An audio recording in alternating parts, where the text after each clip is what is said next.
Christian Horner na Ferrari. Havia um momento em que essa hipótese era real. E no vídeo de hoje vamos ver juntos as declarações do próprio Christian Horner sobre como essa situação poderia se concretizar. Precisamos ver as atualizações da Ferrari para as próximas corridas. Vamos lá. Ver as declarações sobre Toto Wolff, sobre o comportamento da Red Bull no Canadá. Mas não só isso. Riccardo Patrese se manifestou sobre a situação da Ferrari e seus pilotos. Precisamos ver as intenções da Mercedes para as próximas corridas e também a situação de Norris com a McLaren. Antes de começarmos, se vocês gostam dos vídeos, deixem um like para apoiar. Vamos começar agora. Christian Horner se pronuncia de forma direta, quebrando o silêncio. A Ferrari me procurou, mas nunca pensei em deixar a Red Bull. Palavras contundentes revelam um cenário de mercado que ficou oculto por meses, conforme confirmado pelo próprio diretor da equipe em entrevista exclusiva ao jornal The Telegraph. Sim, a Ferrari tentou. Não é a primeira vez que Maranello aposta em um grande nome para mudar de rumo, mas desta vez é o número 1 da Red Bull, o homem que construiu um dos impérios mais vitoriosos da história recente da Fórmula 1. Pense que Christian Horner, na Red Bull, ganhou 8 títulos de pilotos, 6 títulos de construtores, 124 vitórias em 402 corridas. Como gerente de uma equipe, Christian Horner é uma máquina de guerra. Exatamente. Ele mesmo disse não, graças à Ferrari. Mas por quê? Por que recusar uma oportunidade dessas? Horner explica que se sente parte de um projeto, não apenas gerente. Quando chegou na Red Bull, havia 380 pessoas, hoje são mais de 2.000, e ele vivenciou toda essa evolução de dentro. Eu investi minha vida nesta equipe, diz ele, e destaca uma coisa, seu vínculo com a equipe não é apenas esportivo, mas humano e pessoal. E atenção, tudo isso acontece em um momento muito delicado.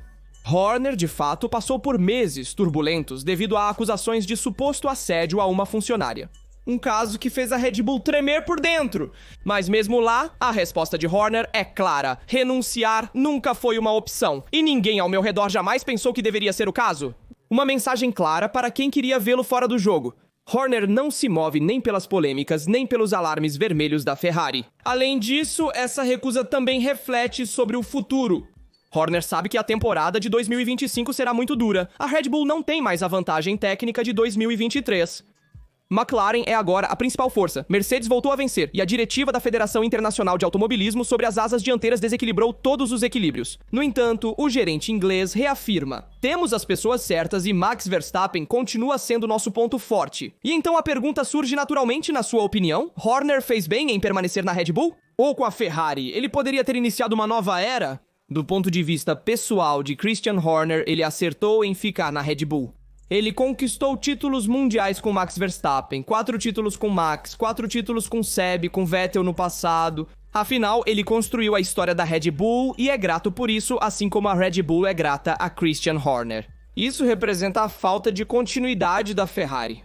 Na verdade, a Ferrari, tendo mudado muitos chefes de equipe no passado, Vasser Binotto chega bem a alguns desses, não conseguiu criar aquele vínculo entre o chefe de equipe e a equipe. Algo que Christian Horner na Red Bull e Toto Wolff na Mercedes conseguiram realizar. Eles se sentem ligados à equipe não apenas por uma questão econômica ou de resultados, mas há um vínculo pessoal que os une. E é essa, na minha opinião, a escolha vencedora dessas equipes. André Stella está se tornando muito ligado à McLaren. Pela continuidade que lhe tem dado a Zac Brown. E isso é algo que não deve ser subestimado. Porque se sentir parte de uma equipe é fundamental para um chefe de equipe, porque ele está mais motivado para dar o máximo e construir a equipe ao seu redor. Isso é o que falta à Ferrari, que deveria fazer com Vasseur também nos próximos anos. Ou pelo menos identificar a pessoa-chave do projeto para entregar as chaves da equipe em suas mãos. Então é a tarefa dessa pessoa, que deve se cercar de pessoas competentes. Como fez o próprio Wolff adaptado com Andrew Shovlin, que teve a coragem de até rebaixar Mike Elliott de posição. Movimento nada óbvio, e existem muitos exemplos que apoiam essa tese. Mas também precisamos falar sobre as declarações de Riccardo Patrese sobre a Ferrari. De fato, em entrevista ao Resto del Carlino, à margem do primeiro pódio de Antonelli, Patrese não manda recado. Leclerc e Hamilton não são o problema, Charles é muito rápido e Lewis não está na lista dos acabados. O verdadeiro problema é que não há carro nem se sabe quem o projetou. Uma frase muito dura, mas que retrata bem a incerteza técnica na Ferrari. Um veículo como o SF25 que segue se comportando de forma imprevisível. Erros de qualificação, degradação, pneus, falta de ritmo e componentes quebrando facilmente. Mostra-nos como a situação na Ferrari está longe de ser clara.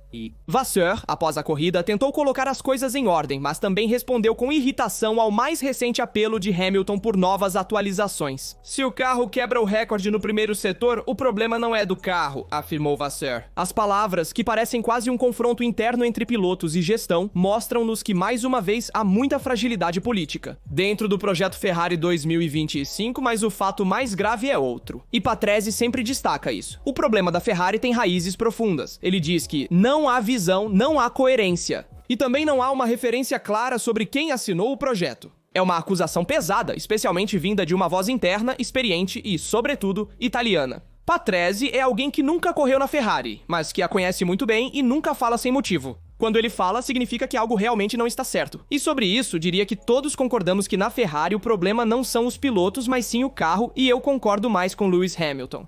Faltam as atualizações sobre CIF 25.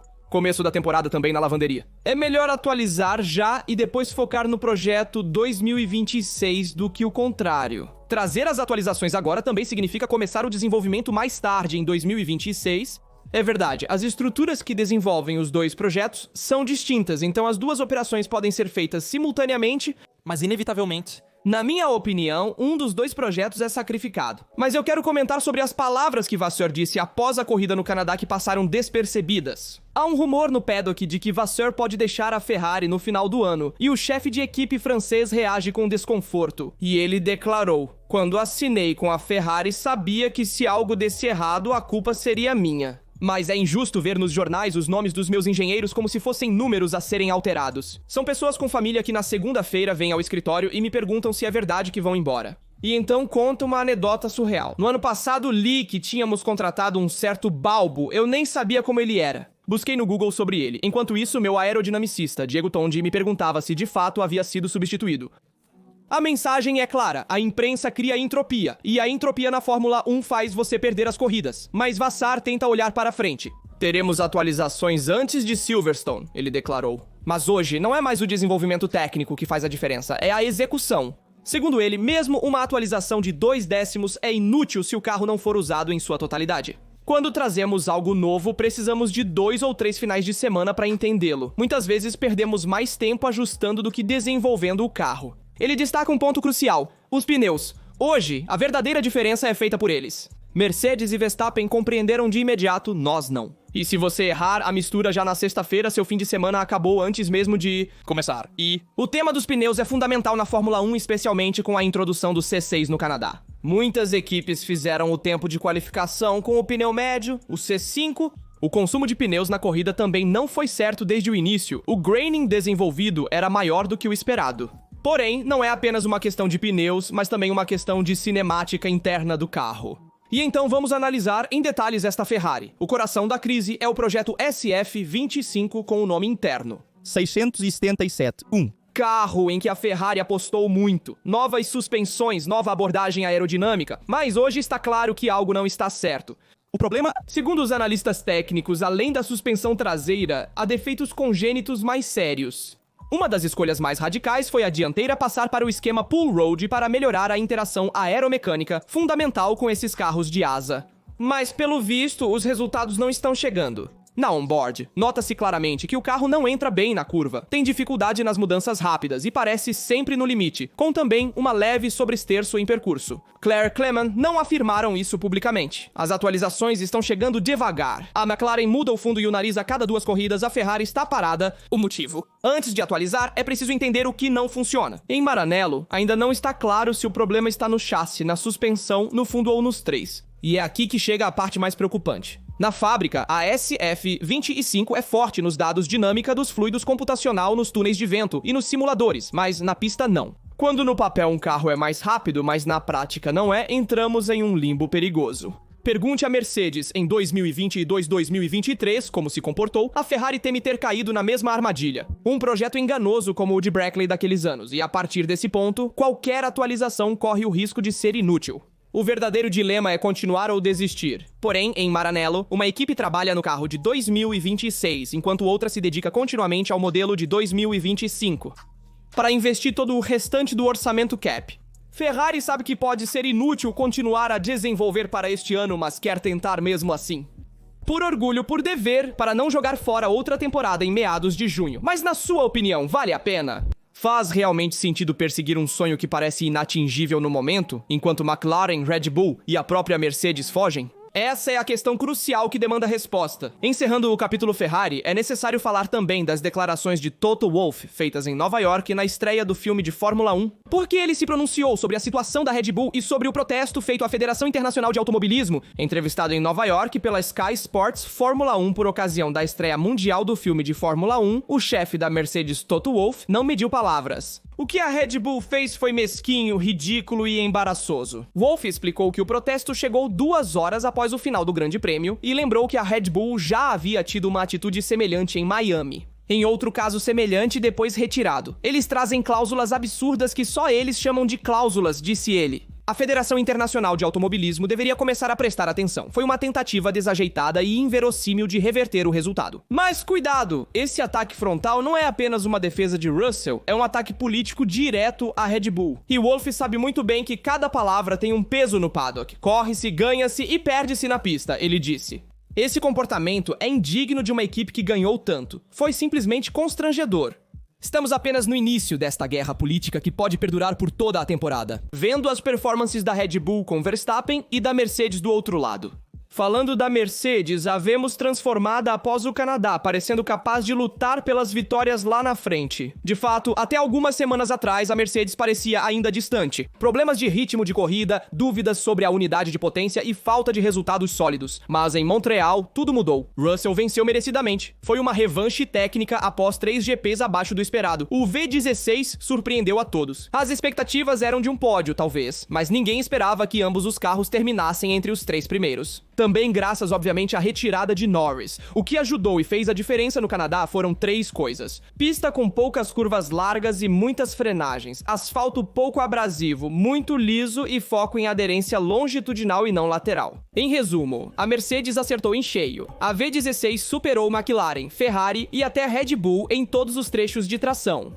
E, acima de tudo, conseguiu aproveitar perfeitamente a temperatura superficial dos pneus, parâmetro-chave em Montreal e no qual a Mercedes sempre teve dificuldades nesta temporada. Mas o verdadeiro trunfo foi outro, a nova suspensão traseira da Mercedes, introduzida em Imola, mas testada a fundo. Só agora foi pausada por 2 corridas para a coleta de dados. E agora está otimizada no banco dinâmico de 7 postos e é baseada em um esquema de push-road reestruturado mais eficiente. Em suma, uma atualização feita com calma, não lançada na pista às cegas, e os resultados foram vistos. Isso resultou em um melhor equilíbrio com a carga traseira e uma Mercedes com tração mais limpa na saída da curva. Mas a verdadeira pergunta é, foi apenas uma corrida perfeita da Mercedes ou a Mercedes realmente voltou a lutar pelo topo? Também em outras pistas, como Silverstone e Spa, que veremos mais adiante. A Mercedes conseguiu gerir bem a carga na traseira e o consumo dos pneus traseiros. Já a Red Bull teve muito mais dificuldade na gestão dos pneus. Na verdade, houve um alto desgaste nos 2 primeiros períodos de cobertura para gerir com cuidado e o RB21 mostrou-se instável em trechos de baixa velocidade. O próprio Verstappen declarou: optamos por períodos mais curtos. Agressivos, mas não consegui forçar como queria. E no final passei a corrida olhando mais para os espelhos retrovisores do que para a frente. A Red Bull percebeu a necessidade de mudanças técnicas e as atualizações já estão a caminho. Entre junho e julho, a RB21 receberá modificações no fundo para a otimização aerodinâmica pós-diretiva TD 018 e intervenções para melhorar a gestão dos pneus. A esperança é que essas novidades permitam a Max ter um carro mais consistente, porque hoje a Red Bull depende apenas do seu talento. Tsunoda não está rendendo e provavelmente será questionado no final da temporada. O McLaren 39 é o melhor carro de 2025, mas teve limitações em Montreal. Não teve bom desempenho nessas temperaturas, sofrendo mais que o previsto na volta rápida e na flexibilidade aerodinâmica, ficando em 18º. Bem, foi menos eficaz. E Verstappen tem uma fome inata. De fato, ele disse: quero lutar até o fim, o título ainda é possível, mas para conseguir isso a Red Bull precisa reagir imediatamente. Vimos como Verstappen não estava lá. Durante a estreia do filme de Fórmula 1 em Nova York, ele declarou: a Fórmula 1 é incrível, só quero correr, por isso Max escolheu pilotar um Gran Turismo 3 em Spa. Não é coincidência. Vesta ama as corridas de endurance e sempre sonhou em correr em Man e Nürburgring. Este teste é outro sinal forte. Enquanto os outros aproveitam a estreia, Max se prepara para o pós-Fórmula 1. Evidente. E Então há outro tema fundamental, ou seja, a estabilidade mental de Norris Oscar. Tem Mark Webber ao seu lado, ex-Red Bull, ex-vencedor e forte piloto. Lando, por outro lado, está sozinho, e Nico Rosberg declarou que ofereceu a ele apoio mental. mas Norris. Lando precisa entender suas fraquezas, afirmou Rosberg, pois ele não respondeu. Talvez seja uma oportunidade perdida, pois em um mundial decidido nos nervos, qualquer erro tem um custo alto. André Stella prioriza vencer os 2 campeonatos. A McLaren não pode se dar ao luxo de perder pontos por erros internos, e essa é uma crítica direta ao comportamento de Norris no Canadá. É necessário ordem, clareza e uma liderança clara. Obviamente concordo com as declarações de André Stella. Porque com a Red Bull em ascensão, assim como a Mercedes, a McLaren precisa tentar otimizar e trazer para casa o máximo de pontos possível. E Norris não fez isso no Canadá com um erro banal. E isso pesa tanto na classificação mundial de construtores, mesmo que no momento seja dominada ao máximo pela McLaren. Mas atenção também à classificação dos pilotos, com Norris e Piastri disputando lá na frente. E Max poderia aproveitar e recuperar pontos importantes também de olho na segunda parte da temporada. O último tema que devemos abordar é a corrida na Tailândia, porque Domenicali se pronunciou a respeito.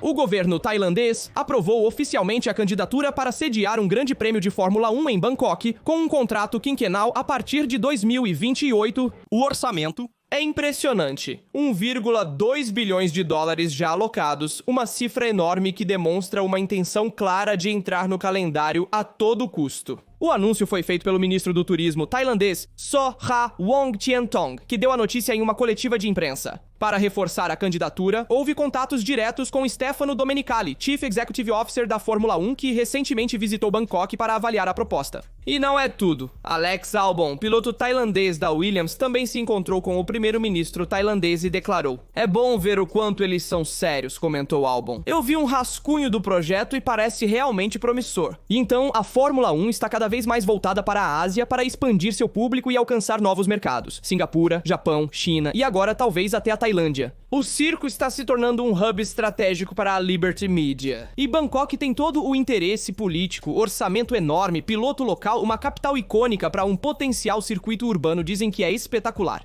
O objetivo para 2028 permanece, mas atenção, a temporada de Fórmula 1 já conta com 24 corridas. E Domenicali disse claramente que não irá além disso. Então, para dar espaço à Tailândia, algum grande prêmio europeu terá que ser pulado ou entrar em rotação.